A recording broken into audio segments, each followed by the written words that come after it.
The Vietnamese people or the Kinh people or Ngay degree Ai Kinh, are an Asian ethnic group originating from present-day northern Vietnam and southern China. They are the majority ethnic group of Vietnam, comprising 86% of the population of the 1999 census, and are officially known as Kinh to distinguish them from other ethnic groups in Vietnam. The earliest recorded name for the ancient Vietnamese people appears as La Si. Although geographically and linguistically labeled as Southeast Asians, long periods of Chinese domination and influence have placed the Vietnamese culturally closer to East Asians, or more specifically their immediate northern neighbours, the southern Chinese and other tribes within South China. The word Viet is shortened from Ba Ch Viet, a name used in ancient times. Nam means south. Origins. Written history knows the ancient Vietnamese people first simply as the La Si or La Si Viet, and the country of Vietnam as Va Flora Nen Lang.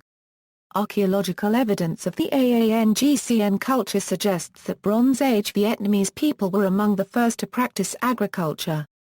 The Vietnamese show a close genetic relationship with other East Asians with the exception of 7 unique markers.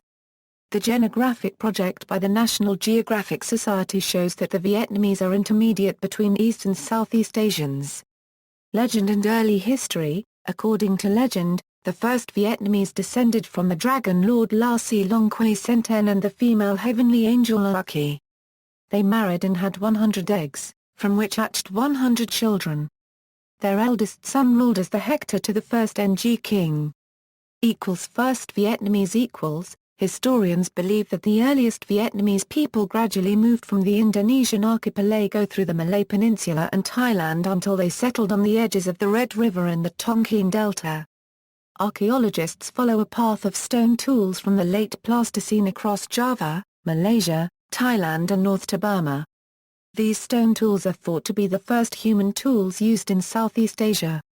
Archaeologists believe that at this time the Himalayas, a chain of mountains in northern Burma and China, created an icy barrier which isolated the people of Southeast Asia. During the last glacial maximum, ocean levels dropped significantly. This resulted in the exposure of the shallow areas surrounding the coasts and islands of Southeast Asia, today known as the Sunda Shelf. It is generally thought that the exposed Sunda Shelf looked like a giant salt plain, and that perhaps people ventured out across this area to settle on other coasts or islands. Later, when the glaciers melted, the Sunda Shelf again disappeared underwater. Because it is a relatively shallow body of water, it has always provided a safe area for traders and travelers in small boats to pass safely without the threat of high or choppy seas. In this way, the geography of the area has had a lot to do with the way in which cultures developed. As the map indicates, outside the Sunda Shelf are deep ocean basins which were not often crossed until heavier and wider Chinese vessels, which dwarfed later European man-of-war sailing ships, could traverse these deep and sometimes dangerous seas. As the glaciers melted and the seas near these coasts rose, traders and other travelers who wanted to migrate to other areas, or perhaps to proselytize religion, used boats as transport. For the next 4,000 years, until 8000 BCE, people also moved across the mainland of Southeast Asia towards the Tonkin Delta, some stopping and settling along the way. Eventually, the descendants of these migratory peoples entered the Neolithic Age, when humans started to use simple stone tools. Remains of these people and the Hobinan culture have been found in the Hector Square de Nh caves along the Red River and in the Tonkin Delta. In the Middle Neolithic period, more people appeared in the area of present-day Vietnam and settled at another location called Ba Ccn, in a central area of the Tonkin Delta. These people were probably somewhat taller and lighter-skinned than the Hobinan Negritos. They excelled in the art of basket weaving as well as in the manufacturing and use of polished double-edged stone tools. Earlier Vietnamese groups Sometime after the advent of the societies found at Hector Square de Nh and Ba Ccn, another group of people developed a culture in what is modern An province, where an aspect of their religion was manifested in large mounds of mollusk shells which had been collected from the Red River Delta. Bodies had been buried under these piles of shells in a seated position with bent knees, in the same position as many buried bodies found throughout Indonesia and the Philippines. This signifies to archaeologists that these early people had an advanced society based on fishing and that their religion was oriented towards the sea. At a location further south of the Tonkin Delta, in the central region of Vietnam's coast, remains of another culture have been found at Za Hue Cubed NH. The Za Hue Cubed NH culture existed from about 4000 to 1000 BCE. Tools, ornamental beads, and funerary jars have also been found at these archaeological sites. These jars were usually located at the water's edge and probably signified a dead person's journey out to sea. Throughout Southeast Asia, the Neolithic period can be considered the period in which organized societies developed. During this period the Vietnamese people spread across a large area from the foothills of the Annamite Range to the eastern coast of northern Vietnam. It is thought that they lived in small communities with groups of extended families living in a simple communal way. The growing of rice, their staple food, had developed into two distinct methods: shifting cultivation, done on a dry field, usually in upland areas, and wet rice cultivation, which involved the construction of dikes around rivers that collected water into knee-deep ponds in which the rice was grown. Cultural and historical influences. North. Before the Chinese actually colonized Vietnam, groups from southern China began to move into the Tonkin Delta in order to start new lives after being forced to leave their homelands. Thus, around the 3rd century BC, changes in China began to heavily influence the AANGCN culture which was thriving in Vietnam. One important series of changes occurred along the Yangtze River in southern China. According to historians, in 333 BC, three cultures, the Shu, the Chang, and the Yui began to fight among themselves, causing the Yui to move south in small scattered kingdoms. At the same time, the central power of northern China, the Qin dynasty, began to split so that a large number of princes and members of the aristocracy also moved south to start their own small kingdoms. Sino-Vietnamese paragraph gave the name Viet.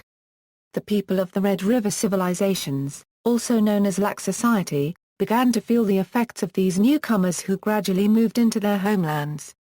Many historians believe that it was not difficult for the Yui to be incorporated into Lac society. However, the All-Lac lords began to fight with the Qin princes. While they were involved in this fighting, another group from the northwest, the Thuc, took advantage of weakness in the area and asserted their authority. The legendary Ka Lo Citadel, the remains of which can still be seen today.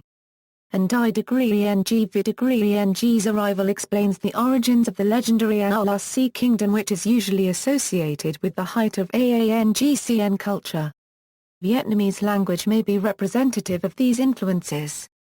South Vietnam today is characterized by two major river deltas, the Red River Delta in the north and the Mekong Delta in the south.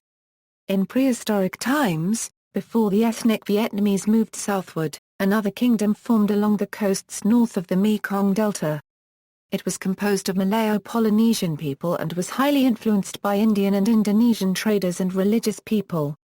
This area developed into the kingdom of Champa, which was similar to other Hindu-Buddhist civilizations which were being formed in Indonesia, Burma, Thailand, and Cambodia. Champa did not become an established kingdom until 192 AD, after which time it became quite advanced with walled cities, books and archives, palaces, and monuments, many of which were built by slaves. Residents of Champa were able to grow 2 crops of rice per year with a sophisticated system of irrigation which was overseen by a water chief, someone selected to monitor the irrigation ditches and canals. While some cities in Champa remain centers of religion and trade, this kingdom was mostly made up of small territories in river valleys and on coastal plains, each with a local ruler who was seen by his subjects as a representative of the gods. The height of Cham civilization occurred during the 6th to 8th centuries. At this time, much trading occurred between the Chams and the highlanders who needed salt, as well as with coastal villages in Vietnam and with China. Important trade items included elephant and rhinoceros tusks, cardamom, beeswax, aromatic woods and betel nut. However, when times were not going well in the small coastal city-states, the people turned to looting and pirating in other coastal towns of Champa and Vietnam. After centuries of these pirate raids, the Vietnamese began to fight back and eventually conquered Champa, but not before many aspects of Cham society were incorporated into the societies of Vietnam. Cham society is organized in a cluster of city-states, not very different from ancient Greece, in contrast of centralized Vietnamese society influenced by China in the north. Prehistoric mythology the movement and changing cultures of early Vietnam are explained through myths which give historians insight into what might have happened in the Dong Son era. The most well-known origin myth says the first Vietnamese people originated from the marriage of a dragon father and a fairy mother who had 100 sons.